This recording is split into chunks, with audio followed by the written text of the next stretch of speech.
Oh, man, I had way too much rum last night. Hey, wait a second, where am I? Yar! You're aboard the Relentless! Wait a second, the ship from Sean Nordquist's Portet series? Aye, the very same. Say hello to me first, mate. Reach the pirates now. I hate the ocean. Something tells me this part isn't accurate to Sean's story.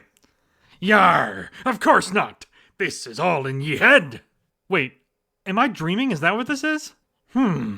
Let me check as if we're dreaming this. Ow! Why did you pinch me?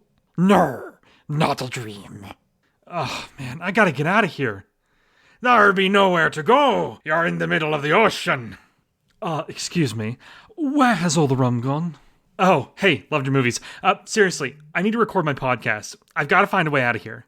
Well, you best be getting used to podcasts, Mr. Ramsey. You're in one. Welcome, all ye landlubbers, to the Saved as Draft podcast. Hey, wait a second, that's my line.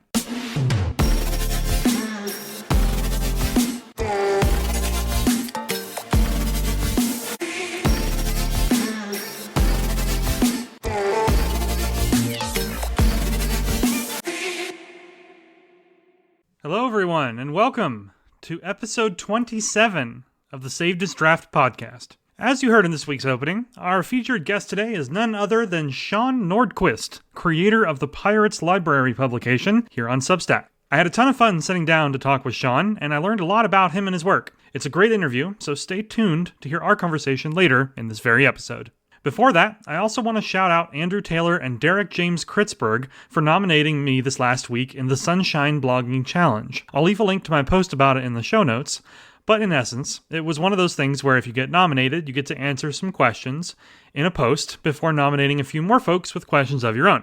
Sometimes these sort of chain-type challenges can be pretty surface level and really are just there for engagement farming, but this one felt a lot more genuine, and I had a lot of fun with it. It's also great to give writers the opportunity to talk about themselves, because in a lot of cases they won't, unless you specifically invite them to do so like this challenge does. So for that reason, I really liked it.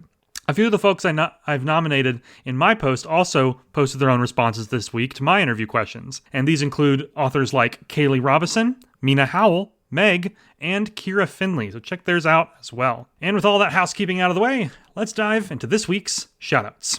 Every week on Tuesdays, I open a thread in my subscriber chat for people to share links for the chance to be featured right here on the show. I also share the links with Mina Howell and her Penny Dreadfuls podcast, which has its own shoutouts. We had a bunch of folks submit links this week, and I've selected 5 at random like always, so let's jump right in and see what we got. Our first shoutout this week goes to Resurrect, Bring Me Home by Drew Valdez. This one was for the Still I Rise prompt that Mina Howell and Edward Marlowe Ruiz put out recently. And in this case, it uses a unique chat room log type structure along with a few other sort of structures throughout to immerse you deeper in the story. I really love stuff like this. As anyone who's read my work knows, I often experiment with similar formats using things like audio transcripts in my stories. So when I see it, it's something that immediately hooks me. This piece also just gets better and better as it goes on. Like I said, there's a mixture of formats, including some video descriptions, PDF excerpts, and even emails as well. It's arranged with this excellent attention to detail, and it nails the immersion as a result. The concept is also really fascinating. It involves conversations around methods to resurrect the deceased. I don't want to spoil anything, but if you're a fan of immersive horror that combines multiple structures and formats, this is one of the best ones I've seen. Here's an excerpt that I think captures the atmosphere well.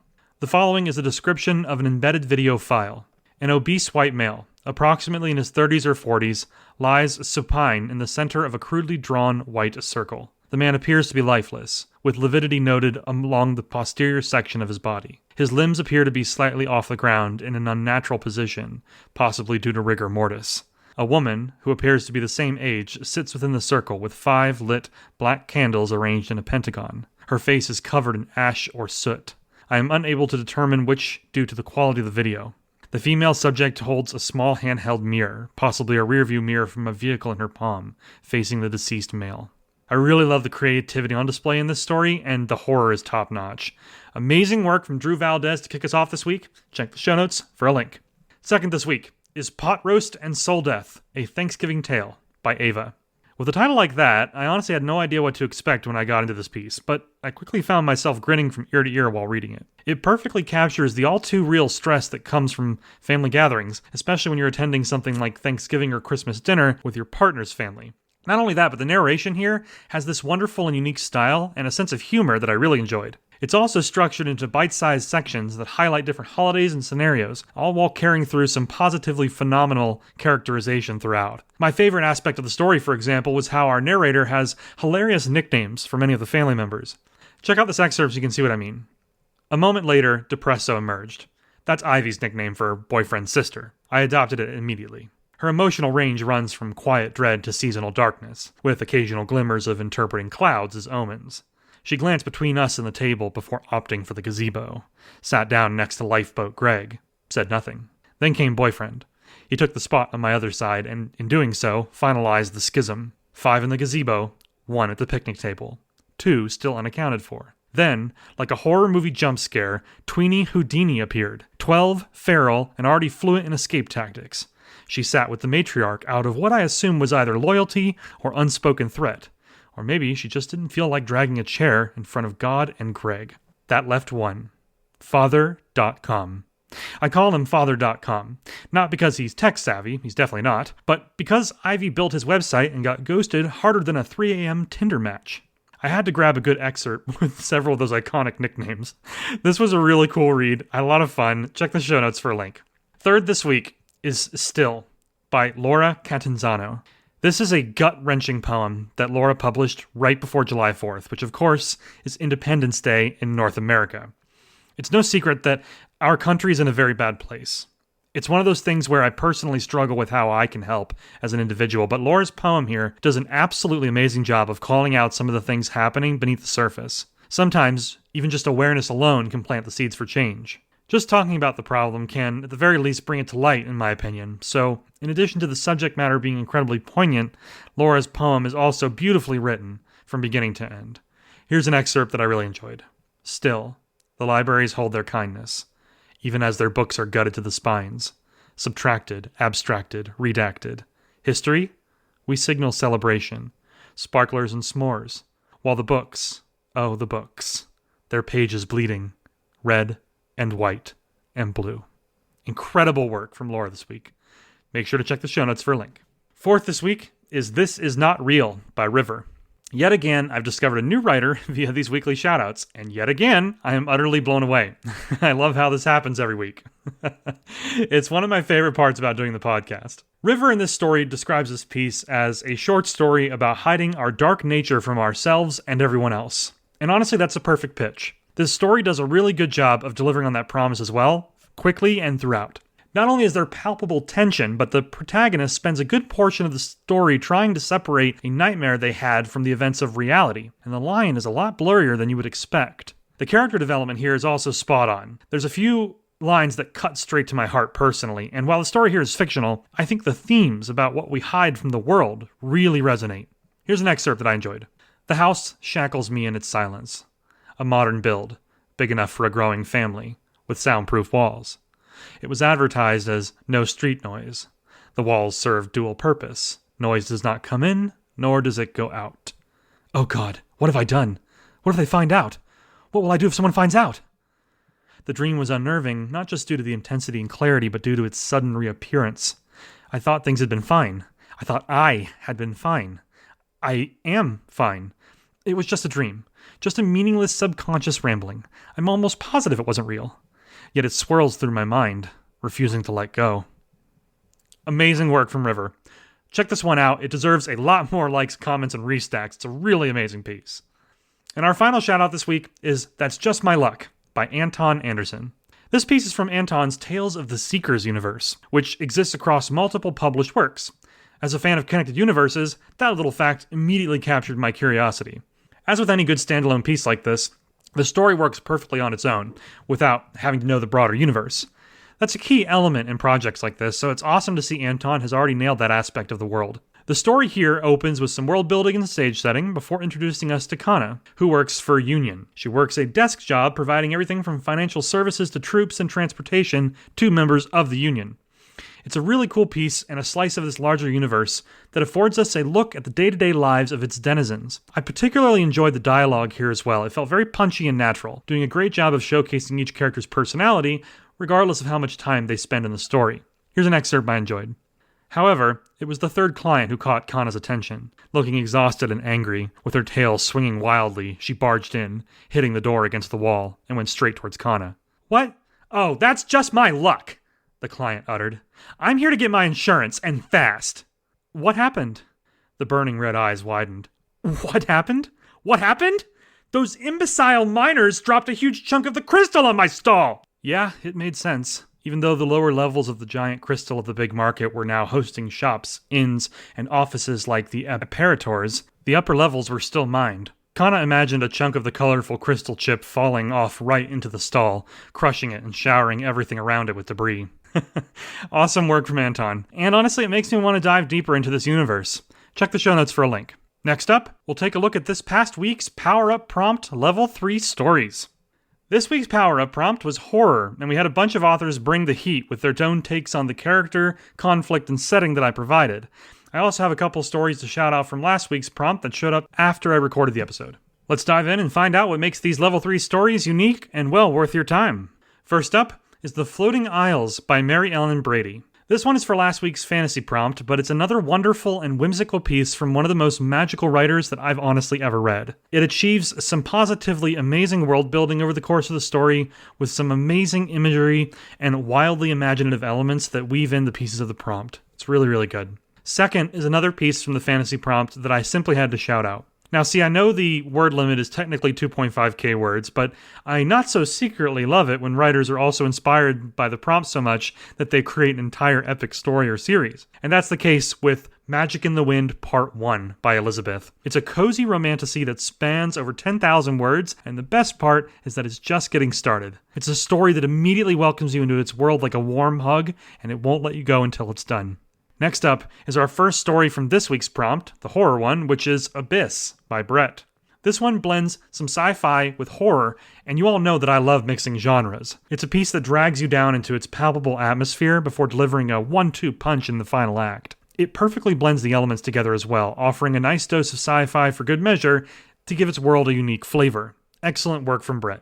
Next up is The Mating by Charlotte Henley Babb. I loved this one because it manages to deliver some truly exceptional world building in a very short amount of words. It also takes a unique approach, focusing on the mating rituals of the creatures from the prompt and how this plays into the cult's wider beliefs. It's a pretty quick read, but trust me when I say it's going to stick with you. Check the Power Up Prompts section of the show notes for links to all these.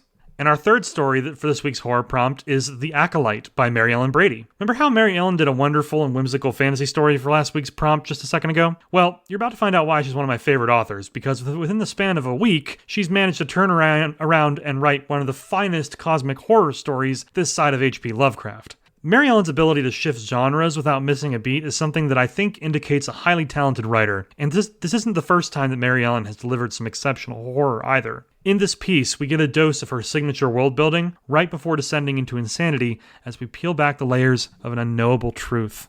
Our fourth story for this week's Power Up prompt is What We Worship by Hylia. Once again, we have a story that leans expertly into the elements of the prompt, but Hylia brings a unique style to the table here that includes descriptions of sounds written in italics throughout the story. It's a small but powerful element that really boosts the immersion factor. It's something that's used to illustrate the rising tension and danger as a story goes on as well. Combine that with some truly breakneck pacing, and you have yourself a standout horror story that I think everyone should check out. And our final level 3 story for this week's Power Up prompt is Free Fall by Mina Howell. As one of my favorite horror writers of all time, if we're being honest, Mina's stories always deliver. In this case, we get a superb story that expertly balances world building with sharp pacing that builds towards a jaw-dropping reveal at the end. Not only does Mina's horror capture emotion and terror in great balance, but she also includes audio elements like a sound effect in the story within the text, as well as a musical pairing at the end that you can listen to while you ponder the events of the story.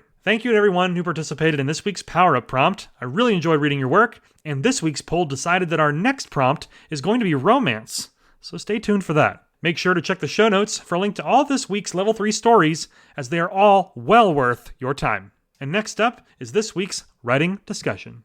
This week I'd like to talk about managing multiple writing projects, or juggling them as I titled in the episode here. I think most writers are familiar with managing multiple projects because after all, a lot of us get new ideas for stories all the time, and it's very hard to resist starting them. And if you're like me, you'll have the added stress of being involved in multiple professional writing contracts that each come with their own deadlines. So in that case, you've got other people depending on you as well to get those done. In either case, it's more than likely that you're juggling multiple projects. I think we can agree on that. And honestly, it's not a bad thing either. Having just one project that you have to work on all the time is an easy path to burnout. It's good to have variety, and it's good to have other projects you can jump into if you're not particularly feeling inspired by the one you're working on. What's most important is that you know your limits, you stay organized, and you hold yourself accountable above all else. If you're doing those three things, you'll be able to handle multiple writing projects without many issues. So let's dive into that first one. How do you know your limits as a writer? Well, everyone's output is different, and something crucial to remember is that you're a human being, okay? You're not always going to be at 100% from day to day, and that is okay. We all have days where we get a lot of writing done, and days where we barely spit out a few words. It happens. And even if you're on deadlines, there's ways to balance everything so you don't have to be on 100% of the time, but we'll get to that next. In terms of finding your limits, I think it's something where you should look at the time you have for writing and do one of two things. Either set a daily word goal, or set blocks of time where you write and don't stress so much about the word count in that scenario.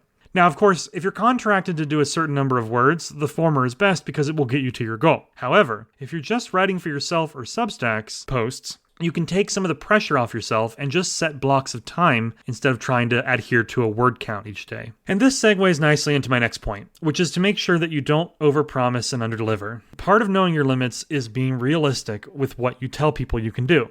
In this case, people may apply to your audience on Substack or clients for a writing job. The point is, don't tell people you're going to publish 6 times a week and then find out you can only realistically post twice a week.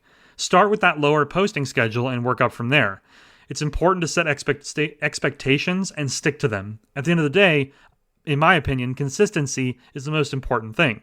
And the same goes for writing jobs. When I was a ghostwriter, for example, I did 10,000 words a week minimum so that I could turn in a 40 to 50K word manuscript and then some each month. Do I recommend that pace? Absolutely not. But I made it work because it was how I paid the rent back then. And I learned my limits the hard way after doing that for a few years. These days, I make sure that 10K words per week is the absolute maximum since I also have a full-time day job where I'm a writer. I figured out my limit by going too far and scaling back, but what I would recommend instead is starting small and working up from there because it'll go a lot better that way, trust me. Alright, and our second topic this week is staying organized. Limits aside, this is the most important aspect of managing your writing projects. Everything in writing happens because of consistency and showing up each day. Every book, screenplay, and article series that's ever happened because writers showed up consistently to work on them. They did a little here and a little there, and it snowballed into the finished project. And this is why organization is so important. If you plan out which projects you're doing each day, you can chip away a little at several of them at once, and ultimately create that snowball effect where you suddenly have a first draft. And it's all about prioritizing as well. If you know you have something you want to get published or something that's due, make that the first thing you work on each day. Get it out of the way so you can make progress on it and then switch to others to prevent burnout or fatigue.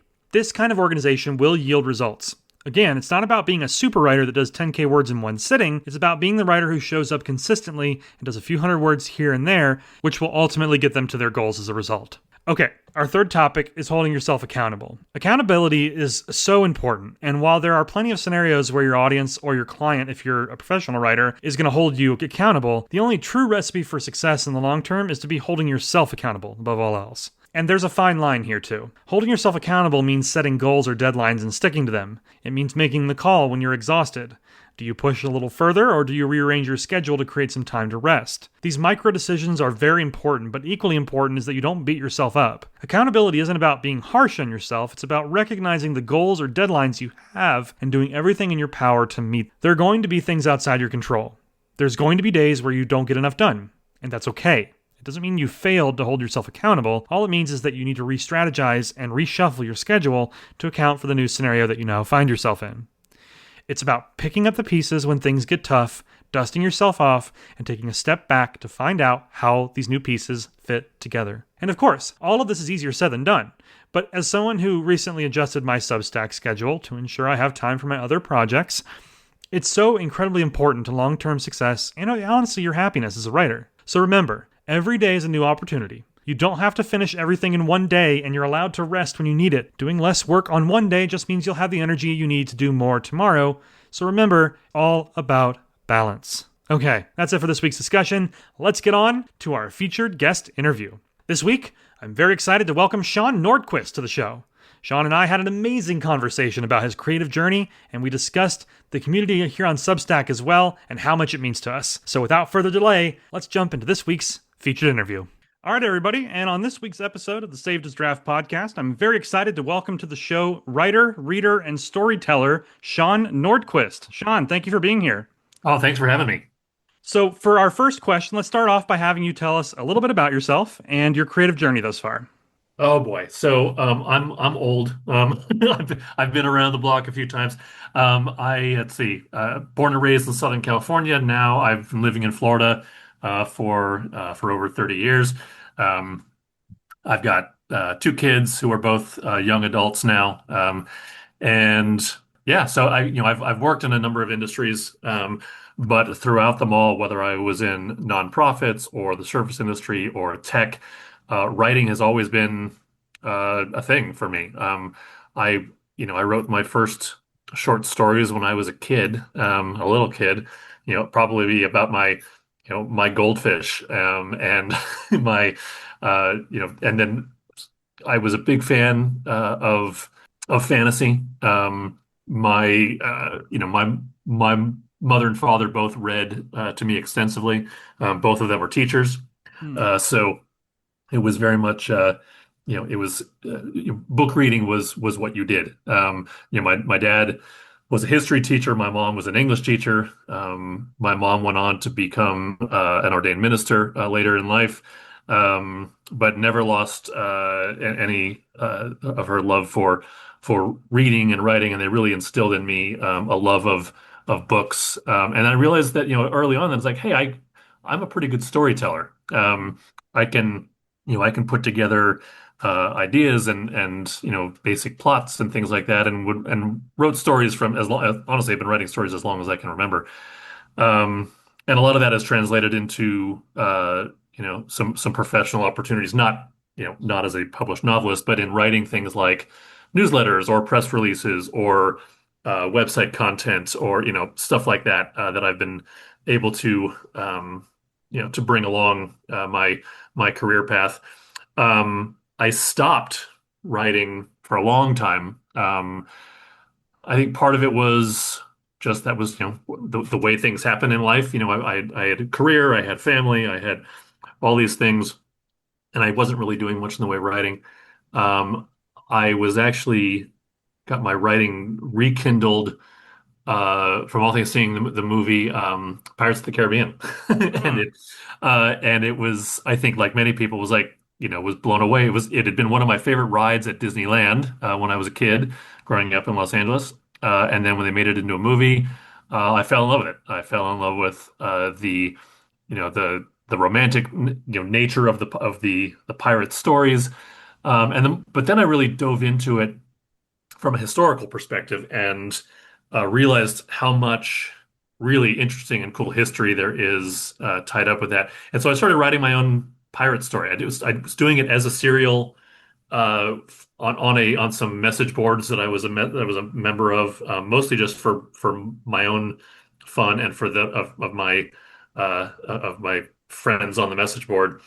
And the more I wrote, the more people seemed to enjoy it, and the more I really sort of leaned into it. And then I realized, like, I'm not just having fun anymore. Now I am still having fun, but now, like, this is actually turning into a real story. And I ended up writing, it's the first full novel I've ever written. Hmm. I am actually, so it's now in its third draft, and it's actually one of the ones I'm posting in a serial format on Substack now, because it needs some heavy editing. Because yeah, I mean, as I was writing it, a lot of it is really just fan service, and I'm including you know people that I know, from my online friends, just so I can have their name in there, and putting in pop culture references that have absolutely no place in a historically accurate pirate story. Even going so far as to reference Veggie Tales and the pirates who don't do anything. But the long and short of it is actually at its core, and it actually is I think a pretty good story. Um, and so when I finished that, I realized like, oh wow, this is what I've been missing. Like this is what I've been really wanting to do. And so I've been writing off and on for quite a while, and again fell off again until I discovered Substack, Hmm. and which brings me here to you. You were actually one of the first people I ever interacted with once I started. And so I'm actually gonna take a page from was it Audrey Anderson that Yeah. yes, who gave a shout out to you for being such a supportive member of the community. And I think I mean and I know that I mean, she really said a lot of the same things that I would say, that it was such a welcoming feeling and so different from really any other social media type Mm-hmm. platform.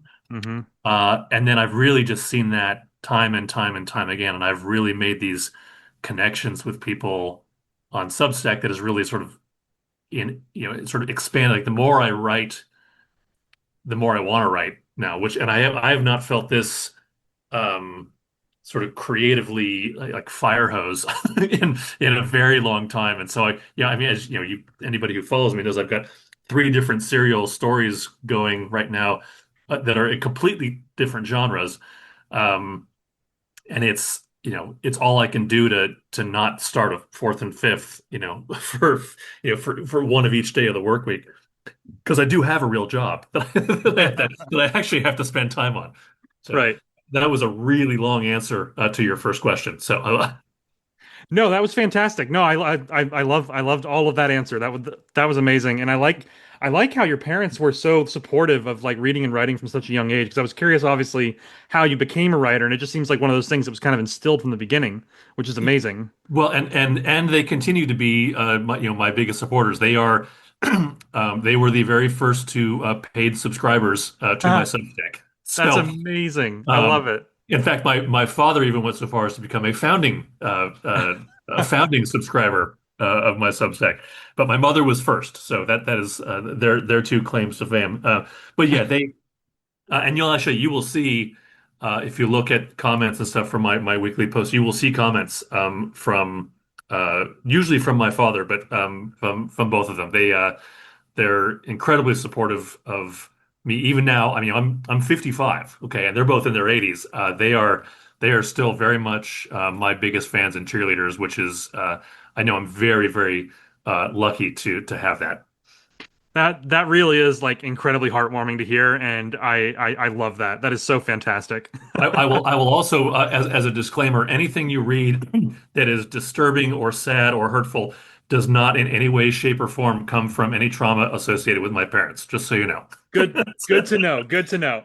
My mother in particular will probably be very happy to hear that. So No, that's good to clarify for sure, because we writers, especially as we jump around with genres and stuff, definitely can come up with some pretty intense stuff.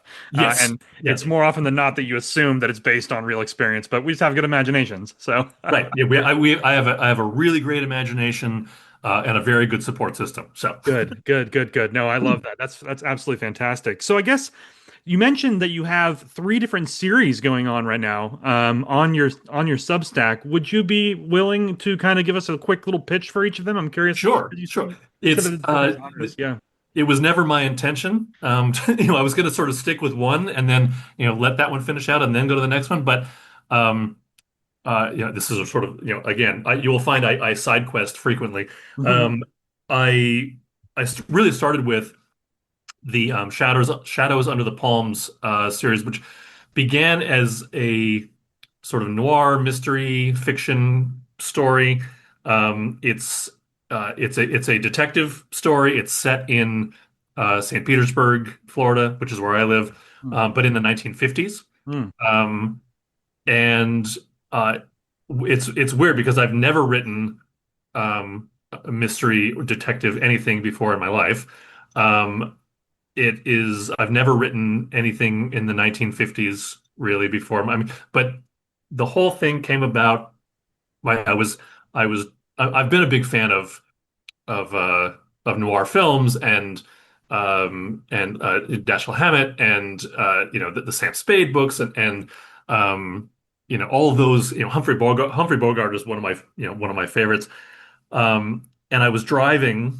Of course, St. Petersburg is known as the Sunshine City because I guess at one point we had 700 and something consecutive days of sunshine. Um, and but as you know, Florida weather is it can be wild. And so I just as I was driving around, it was pouring rain. It was the middle of the summer, and in my head, I sort of heard this narration with a Humphrey Bogart kind of voice, like, it was a stormy day in the Sunshine City, and I mean, just sort of one of those things. And I thought, oh, well, that's interesting. What if that was a thing? What if I turned this into a story? And I really started from there. Um, and so it's a detective story. It's with um, with a detective who's a former police officer, former Army veteran. He's a Cuban American. I am not, but it felt like I don't know. It sort of it worked in my head. Um, and and I've got there's bad guys and mobsters and cops and journalists and stuff like that and a lot of smoking and drinking. So it's and one of the things I'm really enjoying about it is I'm actually learning a lot about the history of the city and the area that I live in. Mm. Things that I didn't know about. There are some bars in downtown St. Petersburg that were already old in the 1950s, and I love that. Mm. So that was where it started, and then started playing around with doing some short stories, just I've really sort of used the whole Substack experience as a training ground, for writing. So like, oh, okay, here's an idea for a short story. I've got there's no there's no risk involved in this. This is purely let's see where this can go. And sometimes they turn out well, and sometimes they don't. Um, and so I started with the other one I've been writing is called Stolen History, and it started with a just a scene of a young woman who is basically casing a place to steal an artifact um, from some wealthy collector's collection, and as I wrote it, the more I thought about it, like, oh wait, this may have some interesting possibilities. And the more I thought about it, the more it turned into a lot more. And so I sort of went back, and now I mean, what was originally actually two different short stories. I've now gone back several years to sort of an origin, and now I'm building that story, and that's something that is much more sort of adventure and and a little bit of spycraft, intrigue, heist kind of thing. It's set in modern day. I mean, well, technically 2022 because I will be building up to today. Um, and yeah, so that's been really fun too, and playing around again in a genre that I don't, have not spent a whole lot of time in. And then finally, I've like I mentioned, the third one is the pirate historical fiction novel that I'm working on, which is called Portet. Um, and it is it is as close to historically accurate as I can make it and still make it fiction. Um, it is something the original version was written as a serial piece for for a very small audience of like-minded nerds. And now I'm doing a lot of heavy editing and a lot of maturing of it as well because I think I started writing it. I mean, it was nearly 20 years ago that I actually started it, which is really kind of sobering to to think about. But it's something that I've always really liked and always wanted to turn into a full length novel and publish it.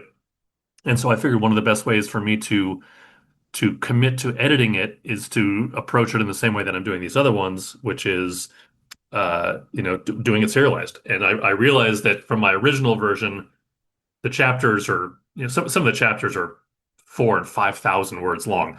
So I'm like, all right, well, these need to be chopped down a little bit, need to be segmented a little better. And it's also it's giving me a lot of space to recraft and rework some of the parts that were that were put in there just for like just so I could get to a punchline. It's like remove some of that whole cloth, but also be able to really hone some of the writing, which I feel like I've gotten a lot better as a writer over the past 2 decades. I would hope. Um, so while I think a lot of the bones of it are good, a lot of it needs to be polished, which is what I've been working on. So those are the three. Um, I've got 3 or 4 others that I've had to sort of put off to the side and lock away because if I let myself, I would go work on those too. So Right, right, right. Okay, well, that's fantastic. I love how you're jumping between all these different kind of genres. I feel like one kind of through line that I noticed across all the series that you're doing is that it seems like, especially in the case of two of them and possibly all three, there's definitely like a historical sort of element that you kind of bring to everything. That I've noticed, whether it's the pirate one or with St. Petersburg, like you said, kind of learning more about the town and stuff. So, Mhm. my question is,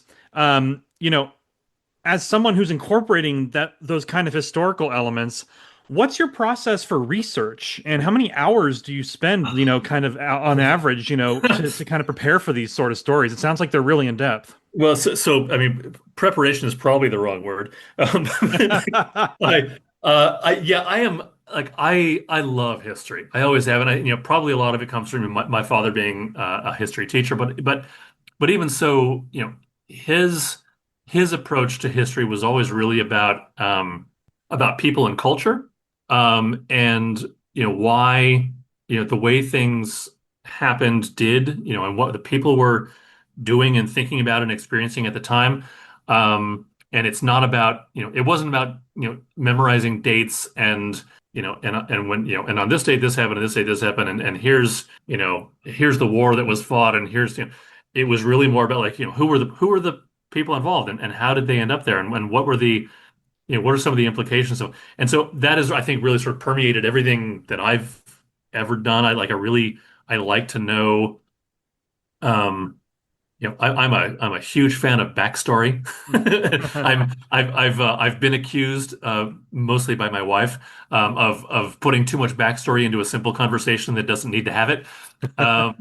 But so I've always been fascinated by that, and I can't help myself. I guess so when I said, and then when I start writing something that's supposed to be historical fiction or even just taking, I really feel a need to make sure that it's right, and probably to my detriment because I will I, you know find myself pulling up Google Maps all the time to make sure that the neighborhood I'm talking about actually has a street that is accessible to the way that I want it to be. Like Mm. it may be considered obsessive compulsive, who knows. Um, but also, I will go down rabbit holes on historical content. I have I have a small library of of history books about the golden age of piracy, and not just piracy, but also the Caribbean, in the 16, 17, 1800s. Because when I was writing that, I wanted to make sure that that I wasn't saying something that was like, I don't want somebody else to say, to read something that I wrote and on a quick Google search saying, wow, this didn't happen or exist during this time. Hmm. Um, Not that anybody, it's probably my own, delusions of grandeur that thinks that anybody would actually probably do that. But still, like, I want to, like, if I do get to the point where I can publish this novel, I want even people who are pirate historians and people who know the area to say, oh yeah, that checks out. Creative license, obviously, with exception, but I don't want, like, if I say, oh yeah, and he turned the combination lock. Did they have combination locks in 1702 in the Caribbean? I don't know, so I have to look it up. So, Hmm. um, I don't plan that research. It's usually like I'm writing and I'm writing and writing, and I get to a point where something happens, and I thought, oh, well, this seems questionable. I should probably look it up, and then the research happens. Okay, that makes sense. So on an as needed kind of basis as Hmm. you're working on the stories. Okay, that makes Yes. sense. Cool. Okay, so let's see what I got for your next question here. So I noticed on your publication that you have a combination of obviously your series, you have short stories, and then you also do poetry. So I was Hmm. curious, like what's your poetry style? Like what's kind of your approach to that differs sort of from your other work? I don't even know that I would say that I have a style necessarily. Um, I've written poetry my whole life. Thank God most of it will never see the light of day. But I've always written because sometimes there's just, I think particularly for those of us who are creatives and those of us who are, who are I think that the term a lot of people use today is have big feelings. We have a need to express what it is that we're feeling, and sometimes poetry is the way that that happens. Not for everybody, and poetry, not everybody likes poetry, not everybody, gets it. I don't write a lot of it, but when I do, it feels like this is the medium that I need. And sometimes it's just free form and I Hmm. just go with it. I just throw words out there and then go back and edit it again. Sometimes I do it with a very specific intent. Um, I think there's one of the poems I wrote, and this is actually was from a prompt that I got from somewhere. Um, and so I wrote a Shakespearean sonnet about Shakespeare, uh, which was it was really just fun because it was like, all right, well, I need to write, I want to write in the style of a sonnet. What am I going to write about? I don't know. I thought, what about Shakespeare? So I actually wrote, and then I was very pleased with myself. And then there's other using particular poetic forms and it's I don't I don't write a lot of haiku. I don't write a lot of things like that because it's not because I'm not a professional poet. I don't spend a lot of time writing poetry, Hmm. um, but I do like it, and I think there are times where that is the medium that best conveys what it is I'm feeling and want to express. Yeah, absolutely. I think that's a great answer because I'm the same way. Like up until joining Substack, I wouldn't really consider myself a poet per se, but then I got such good feedback on some of my work that I've leaned a little bit more into it. But it's Hmm. really one of the things where it's like the ideas, certain ideas kind of, fit well into the medium of Yeah, and poetry. and I would agree. It's like they're like you're not gonna. When I first started, I was just really getting going on Substack. I had created this very lofty goal for myself for five significant posts a week, Monday through Friday, and it was going to be God, it was going to be like, a blog post and a short story and a poem and this and then something. I mean, and I realized very quickly, after a couple of weeks, I'm like, A, this is exhausting. B, this is not like now I'm like, if I ever find myself where I don't want to do the writing, that's a big red flag. Right, right. And like I get not wanting to do the editing, not when, but with the actual writing itself, like this is supposed to be fun. This is supposed to be, um, you know, for me and myself, like nobody's really paying me to do this other than my parents and their subscriptions. But like, I mean, this is not my livelihood. So there's no editor sitting there going, hey, you have a deadline. And so if I'm doing that and I'm forcing myself to write, whether it's poetry or a blog post, it's, I don't want to burn myself out and I don't want to dissuade myself from something that I'm really loving doing. So I backed off from that. And so when the mood strikes or when the spirit moves, as they say, poems will pop up. Same with short stories. Right now I'm having a lot of fun and I have a lot of energy going into my three different projects. Um, and I'm really happy with doing that. So, but that could change tomorrow, and you might see a poem tomorrow about the writer's journey. You never know. Yeah, absolutely. That makes total sense. And I have to call out too, you made a really good point. If you're not enjoying the actual act of writing, that is a big red flag. And I think that's really good advice for people who, like, because some people they feel like they just have to finish a project once they start it, but it's one of Right. those things where it's like, if you're not enjoying writing it, the reader's not going to enjoy reading it. Like that Oh, that it kind of it comes, crossover. boy, Yeah. it comes through. Yeah. Yeah. Yeah. No, for sure. All right, cool. So, Yeah, I was also curious on your Substack bio here. You're listed as one of the writers for a publication called "This Is Gastromancy," and I was just curious because that sounds obviously like that it might be food related. And so some of my favorite posts that I see from you each week are these really great posts about different recipes that you're doing, cocktail recipes, stuff like that. So I was curious, like, what kind of stuff do you get up to, outside of writing, cooking, and otherwise? Oh man, I mean, I love food and drink. To me, are I mean, they're very much an extension of sort of my my creative, yeah, the creative part of me. Mm-hmm. Um, I love to cook, and actually, I mean, that's another thing that I and picked up from my father. My father's a phenomenal cook, and always has been. So I grew up with and my mom being more than happy for, to let my dad take over the kitchen, and my dad cooked the majority of our meals when I was growing up. Um, and I've always loved, working in the kitchen and coming up with anything and everything. And then of course, as I got older and realized that, there's also the world of cocktails. There's so much fun you can do with cocktails, and also, brewing beer and things like that. And sort of expanding that into the larger question of, what do I do outside of writing? Travel is one of my huge things that I love, and that's something, my family, both with my parents, but also my wife and kids. I mean, that's our thing. That's what we do. Is we don't live in a big fancy house. We don't drive fancy cars or buy all the latest stuff. We are always looking forward to, what's our next trip. Mm-hmm. Um, we go we try to we try to do a couple big trips a year. With my wife working in education, and me having a very flexible schedule with my full-time job, we're able to do a lot of cool trips. And a big part of that is we love experiencing the local food and drink of wherever it is we're going. And and not the tourist places, but like where the locals go to hang out. Where Mm-hmm. it is pretty much every time we go anywhere, and if we're in a cab or something like that, we say, okay, where would you go? And they always respond to, well, here, this place and this place. People like to go. Like, I don't care where, people like to go. Where would you take your wife? Like tonight, for if you were going for a nice dinner tonight, where would you take your wife? Where would you take, if you just wanted to go hang out with your neighbors and have fun with the locals and stuff and not worry about tourists, where would you go?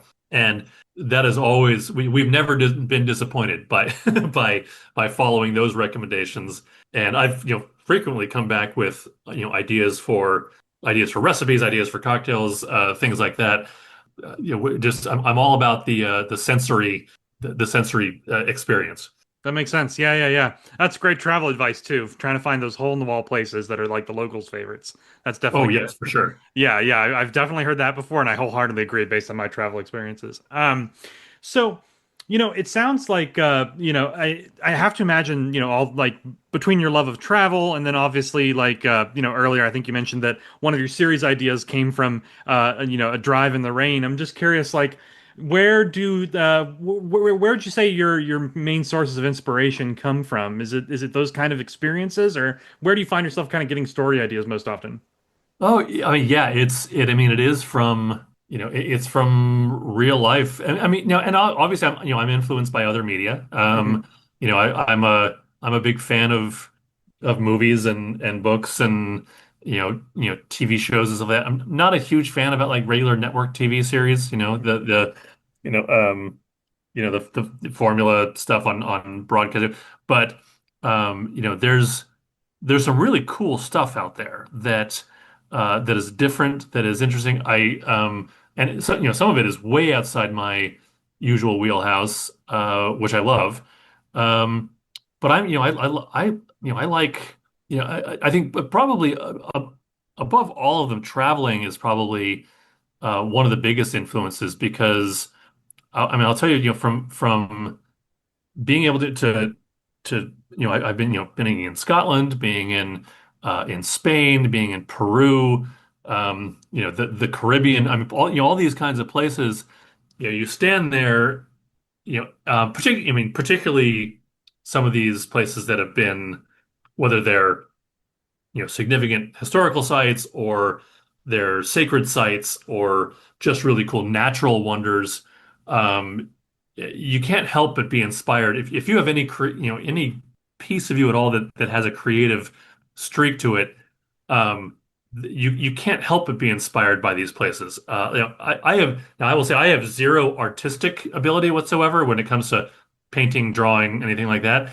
Um, but I can write if I can write a few words. But if I could paint or if I could draw, I mean these places are stunning, and you could sit there for for weeks and weeks and months and whatever, and still have plenty to inspire you. And so I think, and then doing then experiencing those places and walking around them and talking to the locals and talking to the people that live there and finding out the history of the places. Um, it is a constant I'm banking all of these memories and all these ideas and all these all these facts and things for for future episodes of various stories, whatever the story might be. That's fantastic. Yeah, I can only imagine the richness that you've built up, in sort of your mental catalog after all this travel. I'm sure it'll inform many stories to come. It also helps that I'm old. So Right, right.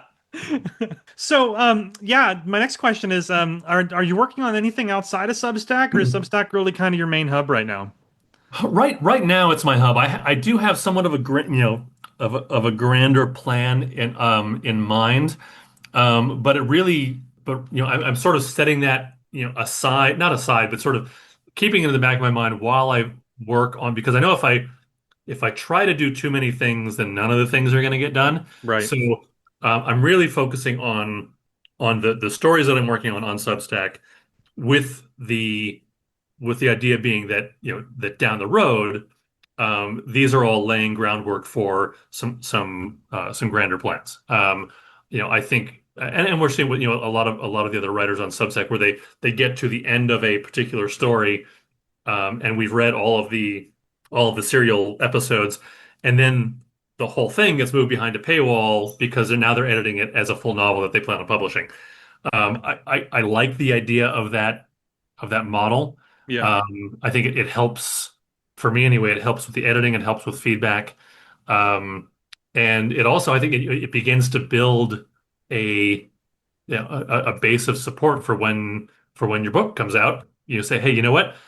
I'm going to make sure that, and again, delusions of grandeur, but I'm going to make sure that when I do my writer's tour, that I'm in your town, I'm in Germany for Asteria, I'm in the Pacific Northwest for, I mean, like all the people that have been my supporters on Substack, I want to make sure that I'm in their town to sign a book for them, because, they're the ones that have been, they're the ones that have been with along the ride.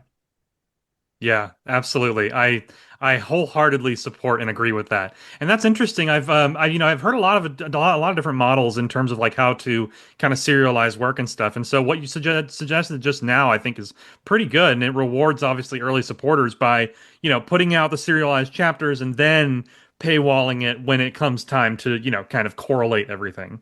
I think that's a Yeah, pretty and good I mean, approach. there's always the fear or the comment, well, aren't you worried somebody's going to steal your work? I mean, you know what? I mean, it's a possibility. Yeah. Um, the reality is, like, push comes to shove, I have all the receipts, as they say, Yeah. that it's mine. But also I mean, there are tens of thousands, if not more, of people writing stuff right now and putting it out there for people to read. If somebody happens across mine and thinks that it's worth stealing, uh, you know, okay. Right. I'm not particularly worried about it right now. Yeah, honestly, I think, my 2 cents on that is just, sure, yeah, it's entirely possible for somebody to try and steal it, but at the end of the day, they're only going to have whatever they take. They're never going to be able to make anything past that or recreate it Right. exactly like you would. Exactly. Exactly. So, Plus, they also don't have all my supporting documents that talk about all my all my characters, mental issues, and they don't have my spreadsheet of where everybody lives and the path to get there. So right, right, right. It's like the writing equivalent of stealing like a piece of a jigsaw puzzle. Like you don't have exactly. the full context. Right, exactly. So, all right. So, last question here for you then. You've been on Substack how long now? Like 6 months or how long? That sounds about right. Okay. Yeah. Okay. So, you know, something I've noticed is that, obviously Substack is always growing. I'm constantly seeing new faces, new people, stuff like that. So, my question for you here before we wrap up is what's maybe, one or more pieces of advice that you would give to somebody who's listening to this right now? They just joined Substack, they're trying to get their footing. Like, what's, kind of some of the lessons you've learned along the way? So I can only speak from, for myself, but for me, the using Substack as the platform for where I'm putting out my writing and putting out my, my engagement, um, is uh, don't worry about engagement. Uh, just, as far as people engaging with what it is you're putting together, particularly if you've just joined now. I don't remember who it was. I have to go back, but like right now, apparently is the slow time on Substack. Mm. Um, so engagement is down sort of across the board, but that's okay. For me, this is the training ground. This is the place where and I'll use a exercise analogy, but this is the place where I'm exercising my writing chops. This is the place where I'm experimenting with ideas, the place where I'm um, putting out stuff there for that handful of people that want to read it. Um, and if I get feedback, great, that's awesome. But what it is for me is that it is I've committed to myself that I'm going to do a certain amount of writing and posting each week on the projects that I'm working on. And I mean, nobody's holding me to that but me. But it is unlike any other like blogging platform which I've used before. It's unlike any other social media where you're inundated with advertising and all the other kind of stuff. Uh, and it is also just the layout of it really allows me to, categorize things the way I want them to and compartmentalize them the way I want them to. And it's also a place where I can, if somebody is interested, if I meet somebody and they're interested in my writing, I can say, "Hey, go look at my Substack. You'll see the serialized novels I'm working on. Plus, you'll see some of the short stories. Plus, you'll see some of the poetry. Plus, you'll see some of my blogging stuff. And who knows? Maybe there's a literary agent there is looking for the next old old white guy to write a book. But I mean, in all seriousness, it's I'm really doing it, for myself and for a way to hold myself accountable and a way, but also a way to look back and say, look, you've been doing this thing. Here's your record of doing this thing. Um, and and there's some people that seem to like it, and so um, you know and I'm probably way off field now, but I think you will get into Substack what you put into it. Substack will be uh, for you what you are for it. I know that for a lot of people, all they do is engagement, and they may not necessarily publish. And again, we're talking specifically about the writing community, but uh, there's you know there's a lot of engagement between individuals that is so supportive and it's so personal and it's kind, which is it's amazing to me that I have to say, but like I've almost forgotten what it's like to have kindness Yeah. around, Yeah. where people are so supportive of each other and and not just saying, "Hey, what you wrote is great," but saying, "Hey, here's a part of what you wrote that really resonated with me, and I'm going to share it with everybody who follows me because I want them to to to know what it is that you're doing." Mm. And to see that kind of thing is the first time anybody ever restacked like one of my little, a quote out of something I wrote. I was just sort of taken aback, like, wow, yeah, like, and logically, like something you write is going to resonate with somebody, but to have somebody put it out there saying, yes, this meant something to me, and I want to see more of it, and and I think everybody should read this too. I just think it's a beautiful thing. I love it. And I know, I understand that there are some, there are some issues with Substack as a company. Yeah. Um, and I think those are conversations worth having. I would say that there's not a tech company out there that doesn't have issues. Right. Um, uh, but I think, I think if your choice is I'm giving up everything, for the sake of purity, isn't realistic. So I've found that granted, I have 150 subscribers. Like I'm nothing big. Um, but everybody that I'm following and everybody that seems to be following me or is, interacting with me is genuinely interested in what each other are doing. They're supportive of each other. They're reading, they're writing. And I'm really loving this little microcosm of the internet because it's unlike and I've been doing this a long time. Yeah. I remember AOL chat rooms. So Right. um, this is a lovely place to be. So Yeah, no, you hit the nail on the head. I agree with everything you said, and I'm still just kind of blown away on a daily basis by how unique and uniquely kind and just welcoming the community is on here. And 100%. yeah, and you brought up a really good point too, because it's like something I'm not even sure if I've mentioned this on the show, but when I first joined Substack and things started getting pretty quickly growing for me, and I started building that community. I had someone on Blue Sky, just some random person, like chastise me for making Substack for reasons that you described, like the company itself. Right. Yep. And so my response to that, and I feel like you would agree with me here, my response to that was that at the end of the day, it's the people that define the platform, not the company. Like the company made it, sure, but it's the people. And in this case, I would argue there's not a better writing community on the internet that I've seen. Oh yeah. Yeah. So Yeah. Yeah. And I mean, if you really want to go down, the rabbit holes of, like I mentioned, purity, so stay off the internet. So, I mean, like, right, yeah, because guess what? You are um, either on Google, or you're on Microsoft, or you're on Apple, yep, right? And I think, and if you're upset with billionaires, well, guess what? You've now eliminated your choices.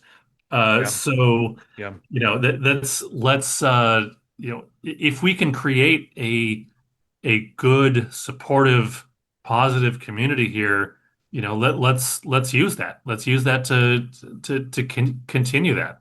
yeah. No, I wholeheartedly agree. And yeah, that concludes all my questions that I've got for today. But Sean, this was an absolutely phenomenal interview. Thank you so much for being here. Oh, thank you so much. All right, and thank you to Sean Nordquist again for coming onto the show. That was an amazing interview and a phenomenal conversation. I had a great time. Next up, Echoes from the Void with Voidy. I can attest, Sir Voidy's the best. He wouldn't dare play it close to the vest. He's here to share, from here into there, the writers and words of which he does care. Hey there, Voidy. Hey, Bradley. So, our first question this week comes from JMS Tangem, who asks, what do you think is the best film adaptation of a book? I'll let you go first, Voidy. Well, you know me, I gotta pick something that represents my fellow tentacled beings. I really enjoyed some of H.P. Lovecraft's film adaptations over the years, particularly 1985's Reanimator and 2019's Color Out of Space. Oh, good choices. Color Out of Space was actually really well done. That scene near the end really captures the visuals of Lovecraftian horror almost better than anything I've ever seen. I know, tell me about it. I've been seeing it in my nightmares ever since I first saw it. Okay, well, my answers will come in the form of a few genre examples, if that's okay. So I'm going to list off my favorite adaptations for horror, fantasy, and sci-fi. For horror, I got to give it to Stephen King's The Mist. That film adaptation by Frank Darabont was so good, and I actually just recently saw the black and white version, which apparently is how the film was first created. It just captures the spirit of the story and the tension and characters really well. And in a very rare case, it actually goes a different way for the ending than the original story did. And I think the ending in the movie is better, which very rarely happens, but it's very, very good. One of my favorite horror movies. For fantasy, I gotta give the nod to Peter Jackson's Lord of the Rings trilogy. I mean, come on. When it comes to bringing a book to life like that, Lord of the Rings is, to this day, a classic. I just finished watching it in 4K for the first time recently, and those upgraded versions were just absolutely stunning. A phenomenal adaptation for a fantasy story like that. That's a true classic, of course. And for sci-fi, I'm going to pull out another kind of, little-known movie, and this is A Scanner Darkly. In my opinion, this is one of the most faithful adaptations of Philip K. Dick's stories, and this movie in particular uses rotoscoping for the visuals to make it feel surreal, and it just really nails the feel of the story and Philip K. Dick's sort of style. And as a sci-fi film, it's fantastic. Keanu Reeves stars in that one. It's really good. Okay, our next question comes from Michelle Wood, who says, I'm irritated and a bit intimidated that 27 of my 52 subscribers look like catfish to me. What's the best course to avoid them? Voidy, what do you think? Oh man, I hate catfish. They're always swimming around like they own the place. Trust me, I've tried to get rid of them, but thankfully they're very gullible, so usually the fishers will take care of the problem if you point out the hooks in the water. Voidy, she's probably talking about metaphorical catfish. Like people who pretend to be someone else entirely, or in this case, it's probably bots masquerading as people. Oh. Well, in that case, I defer to you. I have no idea. Yeah, this is a tough one. There's no singular way to just avoid catfish and bots on the internet entirely, but there are, ways to kind of balance quality versus quantity when it comes to your subscribers. It can hurt, but one thing I've seen people do is manually unsubscribe people and profiles that you're pretty sure aren't actual readers. Yes, it will drop your numbers, but much like trimming back a plant, if you cut the excess branches, it'll grow back stronger and better than before. It also probably wouldn't hurt to block the ones that seem like bots or scammers to you. That way, it won't be a returning issue, say, if they automatically resubscribe. In terms of avoiding them, like I said, these types of profiles are unfortunately a fact of life on the internet, especially in this post-AI world. But stay vigilant and keep posting your high-quality content for your actual subscribers, and if you follow these steps, you'll soon weed out the bad apples, and the real readers will begin rolling in. Okay, Voidy. Mina Howell asks, Voidy, with your numerous arms, are you the absolute best at Mario Kart? Can you race against yourself? That's a great question. And honestly, she brings up a good point. With my many tentacles, it can be a hassle trying to use controllers, which is why I prefer mouse and keyboard. PC gaming is vastly superior in general anyway. Voidy, somehow I knew you would be a PC elitist. Of course. Now, without all that being said, yes, I have developed a particular set of skills over the years that allow me to wield up to 4 Joy-Cons simultaneously. I use this to race against myself in Mario Kart for training, but more importantly, it allows me to fill up online lobbies with an army of me. Oh, okay, so you race as multiple characters simultaneously to improve your chances of winning, is that right? Oh, Bradley, you dear sweet soul. It's not a game of chance. Mario Kart is a game of skill. The blue shell? Merely a speed bump on my path to victory. I make sure that all my characters hit the finish line, securing not 1, not 2, not 3, but 4 wins per match. And that's how it's done, baby. Voidy, honestly, I'm too impressed to say anything snarky here, so you know what? Good answer. All right, I'll see you next week. All right, and our last segment for this week is Next Week on Substack. Now that I've caught up on a few community prompts that I wanted to write for, I'm going to get back to work on the next Devine Prelude this coming week, which will be the second to last before the launch of the series. I don't know if I'll get the Prelude done this week per se, but I'm going to work on it for sure. I also had a good idea for this week's power-up prompt number 4, the horror one that I mentioned earlier, so even though it'll be, late, I might still do that as well, because I was reading some H.P. Lovecraft the other night, and after I posted this week's power-up prompt that was horror, it just got the gears turning, so I've got a cool idea. So stay tuned for that as well. Saturday, of course, so tomorrow, if you're listening to this on launch of the episode, will bring us power-up prompt number 5. And like I said earlier, the poll at the end of last week's prompt voted, and you asked for romance. And it's interesting because romance isn't my usual genre, but you know what? That's why I put all those genres in there and cycle them out, because I want to try some, new stuff, and I want other writers to try their hand at genres that they may not normally write. So you know what? I'm going to be participating in this one, because what can I say? I'm a hopeless romantic. And I've got a few other things I'd like to do this coming week, but I'll take a page out of my own book here and avoid over-promising and under-delivering, so let's just start with that for this week, I think. I should be able to share some news soon, too, on the other projects that I'm working on outside of Substack, but in the meantime, I appreciate all you being here and supporting me as always. This community is really the best that I've ever been a part of.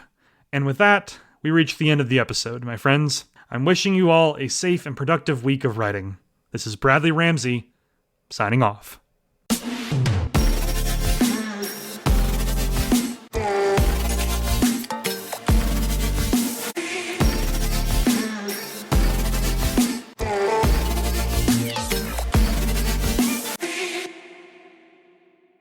Yar, ye be looking a little green around the gills.